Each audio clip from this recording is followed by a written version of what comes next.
ഇന്നത്തെ സുഭാഷിതത്തിലെ നായകൻ നമ്മുടെ പഴയ ലീഡറാണ് കെ കരുണാകരൻ. തൃശ്ശൂരിലെ ഒരു പൊതുയോഗത്തിൽ അദ്ദേഹം പ്രസംഗിച്ചുകൊണ്ടിരിക്കുകയായിരുന്നു. അപ്പോൾ അദ്ദേഹത്തിൻ്റെ പ്രസംഗം ഇങ്ങനെ പുരോഗമിക്കുമ്പോൾ സദസ്സിലിരുന്ന ഒരാൾ വിമർശിച്ചു. കടുത്തൊരു രാഷ്ട്രീയ വിമർശനം തന്നെ ഉന്നയിച്ചു. അദ്ദേഹത്തിനെ അലോസരപ്പെടുന്ന രീതിയിലുള്ള നിശ്ചിതമായ ഒരു ചോദ്യമാണ് ഈ സദസ്സിലിരുന്ന ആൾ ചോദിച്ചത്. സാധാരണയായി ഇങ്ങനെയുള്ള സാഹചര്യങ്ങളിൽ നേതാക്കൾ പെട്ടെന്ന് കലികയറി എന്തെങ്കിലുമൊക്കെ വിളിച്ചു പറയും, ദേഷ്യപ്പെടും.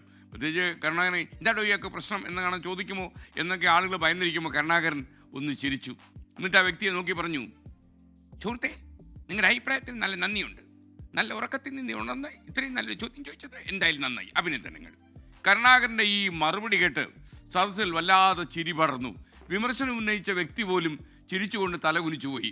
പിന്നീട് കരുണാകരൻ വളരെ ശാന്തമായി ഇയാൾ ചോദിച്ച ചോദ്യത്തിന് ഉത്തരം പറഞ്ഞു. ആ വിമർശനത്തിന് മറുപടിയും നൽകി. തമാശകൾ ആസ്വദിക്കാനും ആവശ്യമുള്ളപ്പോൾ നർമ്മം ഉപയോഗിച്ച് സംഘർഷത്തെ ലഘൂകരിക്കാനും നമുക്കറിയണം. കരുണാകരൻ അങ്ങനെ അസാധാരണമായ കഴിവുണ്ടായിരുന്ന ഒരാളായിരുന്നു.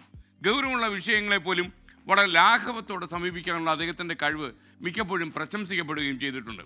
സാഹചര്യങ്ങളെ ധർമ്മത്തോടെ നേരിടുന്നത് മാനസികമായ പിരിമുറുക്കം കുറയ്ക്കുമെന്ന കാര്യത്തിൽ സംശയമില്ല. അതുപോലെ ഒരു സൗഹൃദ അന്തരീക്ഷം പെട്ടെന്ന് ഉണ്ടാകുകയും ചെയ്യും. നമ്മുടെ ഏറ്റവും ടെൻഷൻ നിറഞ്ഞ നിമിഷങ്ങളിൽ നമുക്ക് ചില തമാശകളും ഫലിതങ്ങളും ഒക്കെ പൊഴിക്കാൻ പറ്റുകയാണെങ്കിൽ അന്തരീക്ഷം പെട്ടെന്ന് അയയും. മാത്രമല്ല ആ സാഹചര്യം പെട്ടെന്ന് ഒരു സൗഹൃദത്തിൽ ആകും എന്നുള്ളതാണ്. അപ്പോൾ നമ്മളത് ശ്രമിക്കുക. മാത്രമല്ല ഫലിതത്തെ അത് അറിയിക്കുന്ന രീതിയിൽ തന്നെ നമ്മൾ കാണുകയും വേണം. ചില ആൾക്കാർക്ക് ഫലിതം പറഞ്ഞാൽ പെട്ടെന്ന് പ്രകോപനം ഉണ്ടാകും. നമ്മുടെയൊക്കെ കാര്യം പോക്കാമെങ്കിൽ പിന്നെ